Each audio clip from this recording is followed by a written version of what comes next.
Hey, everybody, welcome to this episode of Compassion and Courage Conversations in Healthcare.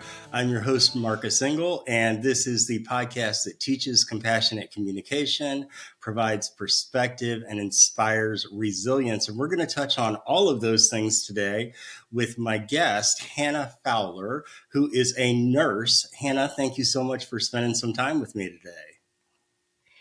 Thanks so much. It's an honor to be here. We were introduced through Rachel Phelps, Dr. Rachel Phelps, right? Who I Yes. understand was not only a friend, but also a professor of yours. Yes, she was a clinical professor of mine when I was in nursing school, and we quickly realized that we were very similar and very compassionate about nursing and just serving whether it's pediatrics or adult population. And so once I graduated, we quickly became really great friends and have stayed connected ever since. Good, good. So take me back a little bit. Now, I know a little bit of your backstory, but nursing is a second career for you, correct? It is. It is. So it took me a little longer in the journey to get there to be a nurse, but I've realized that sometimes, the journey's a little longer, which is okay. So my first degree was in public health. And so I spent about 3 years working in a doctor's office once I graduated. And the whole time I was like, I think I want to go back to nursing school. But it just took a lot of courage and a lot of guts to do it. And so then I went back to nursing school in 2020 of all years, and then graduated in 2022 and have been a pediatric nurse ever since. Excellent, excellent. So you've got 3 years of professional nursing now under your belt, and I guess one of my questions is what did you think nursing was going to be compared to the reality of being a bedside nurse? Any big surprises? Oh goodness. Probably lots of big I surprises. Yes, I love what I do. I am so passionate about these kids and just the population and the families that I get to serve. I think I went into it I was like, oh, there's going to be dance parties every day. Like, we're going to play with balloons. We're going to do all this. But that is not the reality of it at all. And, but I am super grateful. There's still moments and times for that, but I work in a pediatric ICU, so there's a lot less time for that. Um, but I still try to put it in there when we can, and just I'm like, these kids are having their worst days of their lives, so if I can share a little bit of joy with them in those moments, I do. But I think I like it's hard. It is very hard, which I knew it was going to be. But it really pulls at your heartstrings every day. I always ask my student nurses and even my pre-meds at Notre Dame, do you have a direction that you're leaning towards, your specialization? And were you always interested in peds?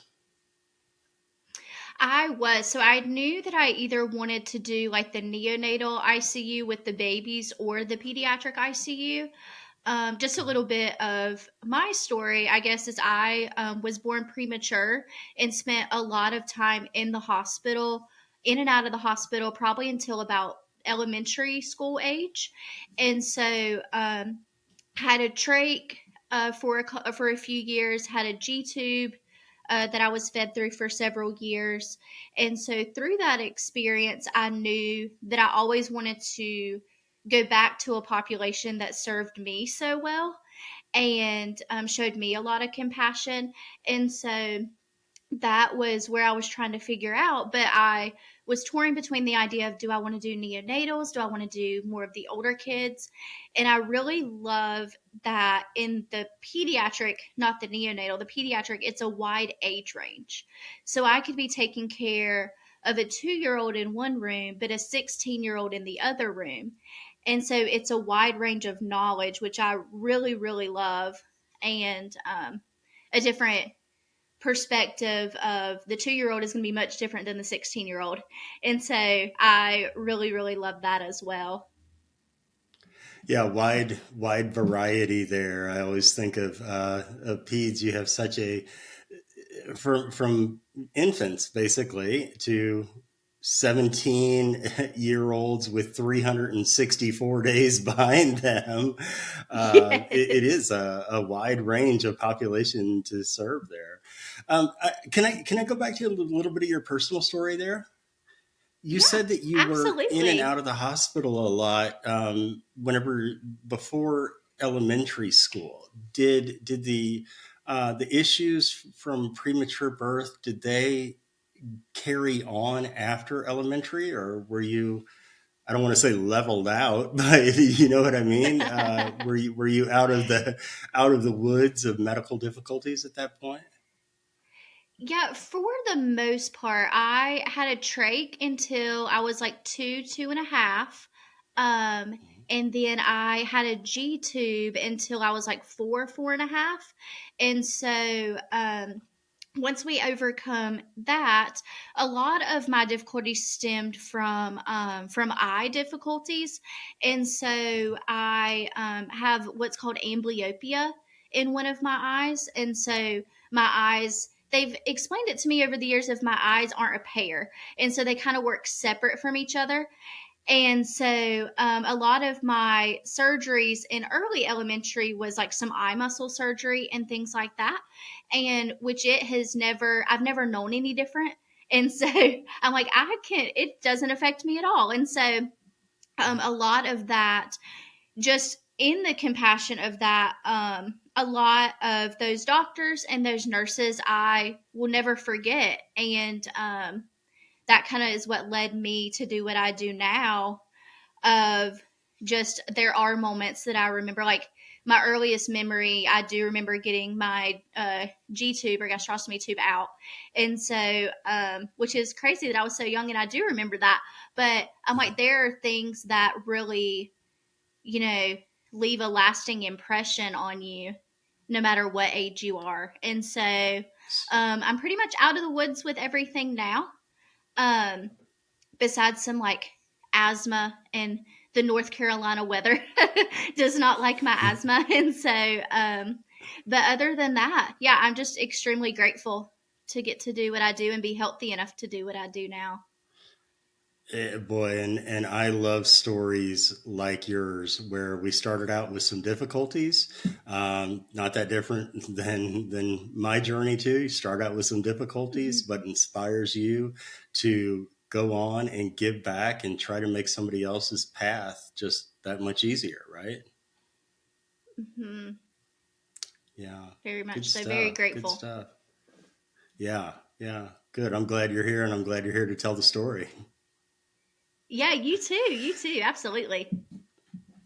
Well, talking about that story, because you're a recent college graduate, you used one of my books in nursing school. Is that correct? I did. So, our last semester of nursing school, we read I'm Here.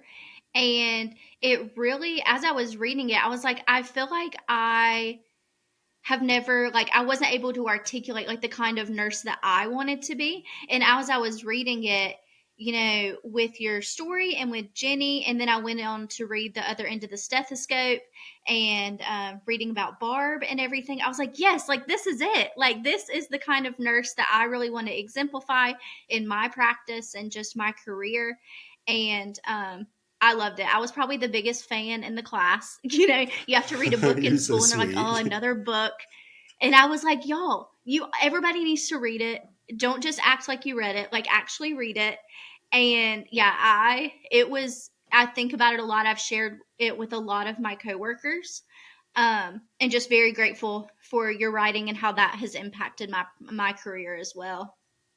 Well, thank you. That's very kind of you. And honestly, it's reports back from nurses like you or healthcare professionals like you that give me the strength to keep going too. It's like, okay, it is making a Absolutely. difference. So thank you for Hmm. sharing that. I'm glad to hear it. It Glad to is. hear It's it. making a big difference. So, this one of the questions that I always ask a guest is the same question that I ask my pre meds at Notre Dame at the beginning of the semester, And you've had a lot of medical experience yourself as a patient, and now as a professional caregiver. Is there a story that comes to mind about a time that someone was there for you, or that you were there for another person? Oh goodness, absolutely. So I guess we can kind of do both sides of it. So as I said before, when I was younger and had to go through some surgeries, I'll never forget that I had an eye surgeon who always had Tootsie Rolls in his pocket. And so every time I would go to an appointment or meet with him, he would always give me a Tootsie Roll. Of course, now I don't even like Tootsie Rolls. So, but I just remember like that's something that I'll never forget. And it was moments like that and moments where they allowed my parents to be with me every step of the way, um, even as close to the OR doors, because they knew that that was a big comfort for me. And so I use that and I view patient care, I feel like, differently than some people might because of those experiences. And I'll never forget, I was fresh off of orientation. I don't even know if I was a month off of new grad orientation. And I come onto the unit that morning, and you always look at your assignment, what you have. And my assignment was the one that like everybody was standing in front of that door. And so, of course, like immediate anxiety, I'm like, oh no, like I'm not prepared for this. I don't even know what's happening. And so I remember I go up to the room, like, and the charge nurse for the day, she came up to me and all she said was, I need you to love this family well today. And she said, I picked you to be this nurse because Mm. I know that you can love this family. And I was like, okay. And so I go into the room. There was a lot going on. It was a really sweet chronic patient that was there for actually a routine surgery that did not go very well, resulting in sepsis.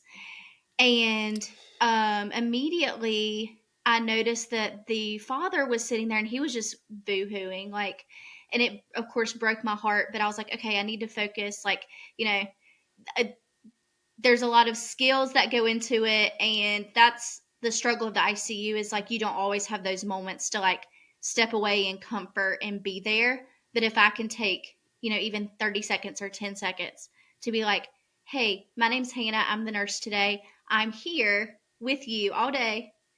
um but in that moment I didn't have the time to do that. And so I just remember it was very hectic. But I was like, at some point I've got to make some type of connection with this father. And so some time passed by, we were able to stabilize her. And I just went over there and I just knelt down beside the dad. And I just remember I was like, can you show me a picture of her? And he just kind of looked at me. And I was like, I would love to see what she looks like without all these tubes and wires.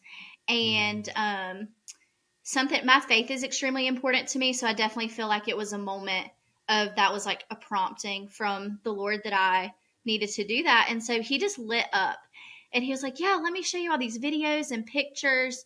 And that was really a moment for me of, I call it like, for me, I call it like going beyond the bedside of, okay, Mhm. like, yes, there's a lot that goes into being a bedside nurse. Like, you have to have the skills, you have to have the knowledge, but also on the other side of that bedside is family. And especially with children, like these families, like they're their number one advocates. And I always say, like, these families know these kids better than I will ever know them.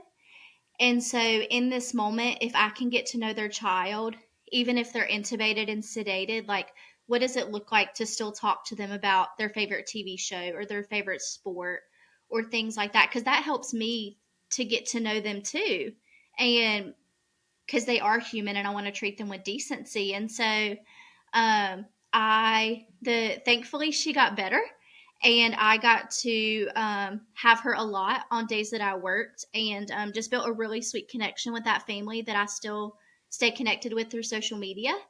Um, and it has just been a huge joy to get to see her thrive. And yeah, I'm just extremely grateful. And I feel like that was kind of like a pivotal moment for me, like fresh off of orientation, of, okay, even if it is 10 seconds or just a couple minutes, like just sitting down side by side, like eye to eye with these families, and just recognizing that this is their worst day, whether their kid was in an accident or, something simpler that can come in, no matter what it is, like it's life altering for them.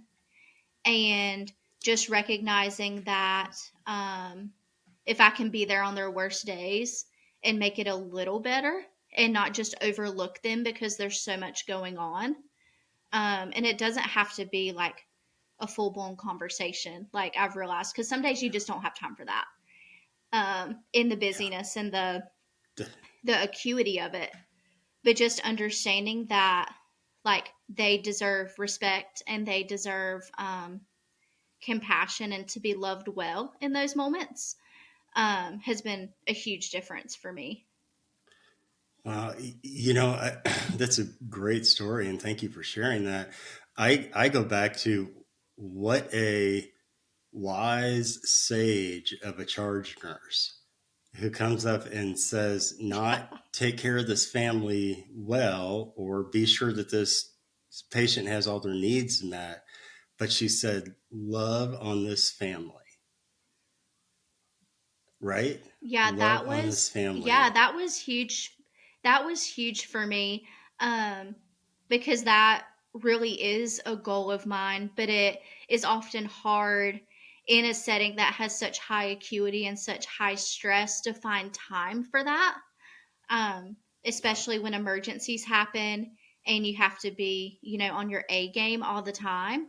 And so for her to say that, it was in a moment of, oh, like, okay, like she knows that that's, thankfully, that is something that I see as a strength of mine, not to boast about myself in any way at all, but just from a patient perspective of myself, knowing the importance of, recognizing that that family needed somebody who genuinely cared, and coming from a perspective of, my parents still talk about I have a twin brother as well. So I wasn't the only one in the hospital in our earlier years. And so just recognizing my parents still talk about those experiences like it was yesterday.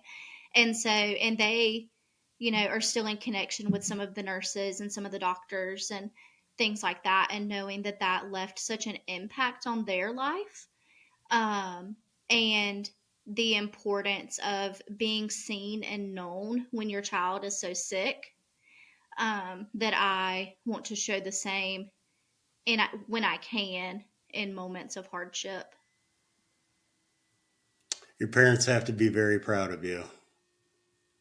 I hope so. I'm very proud of them for all that they went through to get my brother and I here. So Yeah, sure. I have a friend who's a pastor, and uh, I ended up in the hospital 2 or 3 years ago with a major trauma, and he said to my wife, he said, these things don't happen to individuals; they happen to families.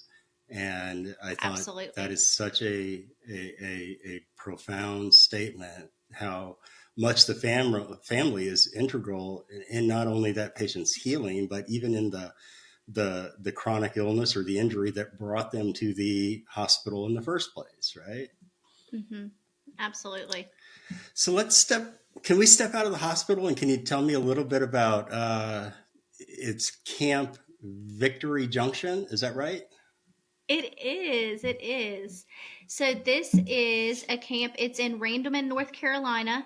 It is, on what used to be a farm, and it is a camp for kids with, chronic illnesses and long-term disabilities. And it was started by Richard Petty family. He, is known as a famous NASCAR driver back in the day. Um, but his family started this camp several years ago for to be like a medically safe camp for kids to come and really just be kids outside of their, disability or illness. They're not seen as having a disability or an illness, but they're in a medically safe place where, we can make fun happen for them.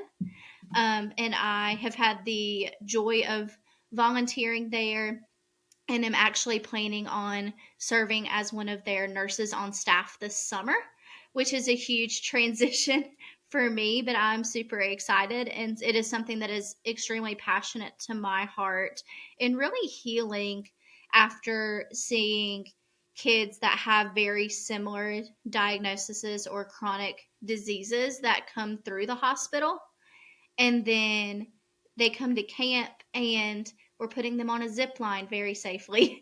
And there's a bowling Mhm. alley, there's a pool there. There's just, they spend about 3 or 4 days with us at camp. And there is a whole medical office that looks like a pediatric doctor's office there. So we have nurses that are on site at all times. We have a physician, at least one or two, if not more, that comes every week and serves. And it is just a wonderful opportunity. Each week in the summer is dedicated to a different diagnosis. So that way kids are Okay. there with kids who are similar to them, Yeah. Yeah. which So, is, right. yeah. It's an amazing amount of support and relationship building that these young people are going to need for life. Absolutely. Absolutely. And so one week you might have all kids there that have like neuromuscular diseases. And then another week it might be, one week we do is autism week. And then another week might be like Down syndrome or sickle cell and things like that. And so it's really sweet to see them all get to know each other and be like, oh, you have what I have. And so they're really able to build that relationship and that bond with each other that goes beyond just the days that they're at camp. It's beautiful stuff. How many campers are usually there in a week? So it depends on the week. They usually can have, like, I think it's 80 to about 130 campers in a week. And so it just depends on kind of the acuity of the kids that are coming and like how many kids can we have there safely. But it's usually 80 plus every week. That's large impact. Large impact. That's great It stuff. is. That's great stuff. It's a special place for sure. Nice. Nice. So shifting away a little bit from from the professional into the personal, can I ask you some random questions? Just get to know you Yeah, questions. Okay. absolutely. So let's say you're 16 years old, you're hanging out with your friends, it's Friday night, it's after school or after practice or rehearsal or whatever you're doing, and you're hanging out with your friends. What are you and your friends listening to? Oh goodness. Um Probably some country music. I grew up out here in the country. Hmm. And so probably some type of country music. Some I'm trying to think what was even popular back in the day. I feel like Carrie Underwood was just making headway from her Hmm. American Idol debut. Um, Goodness, yeah, definitely we were blaring some country music because we live in a Nice. rural part of North Carolina. So Hmm. Nice. Nice. And so, I guess my final question for you then is if you had the world's largest billboard and you had the ability to have that billboard on top of the world's tallest mountain and you get to broadcast your message, Hannah's message to humanity, what is the message that you want humanity to know? mhm. I remember somebody telling me this in my very early days of being a nurse, and it really has stuck with me. And they said, I forget who the quote is actually by, but they said, they'll never care how much you know until they know how much you care. And so that has just really stuck with me over the years of, it's not, you don't have to be the smartest person in the room.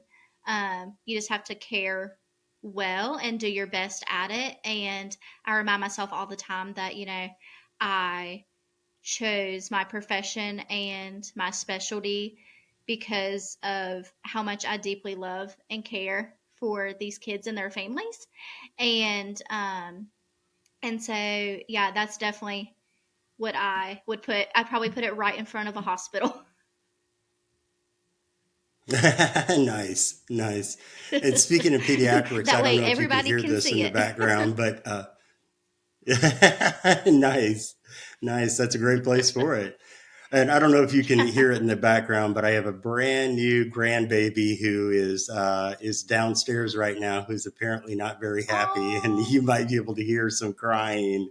So, so thank you I for don't the hear work any, that but you do. And don't hear it? Okay, maybe we'll bring him up after a while, and we'll put him on a podcast. yes. Well, Hannah, it's been great talking to you. Thank you so much for spending some time with me, and thank you for the work that you do and the volunteering that you do, and all the families that you're taking care of out there. It's truly appreciated. Thank you for having me, and thank you for everything that you do as well. It makes a huge difference. Glad to hear it. Glad to hear it. And listeners, thank you for being on this episode of Compassion and Courage. Once again, I'm Marcus Engel. Please visit marcusengel.com for your keynote speaking needs, consulting, books, etc., etc. We will see you next time on the next episode of Compassion and Courage.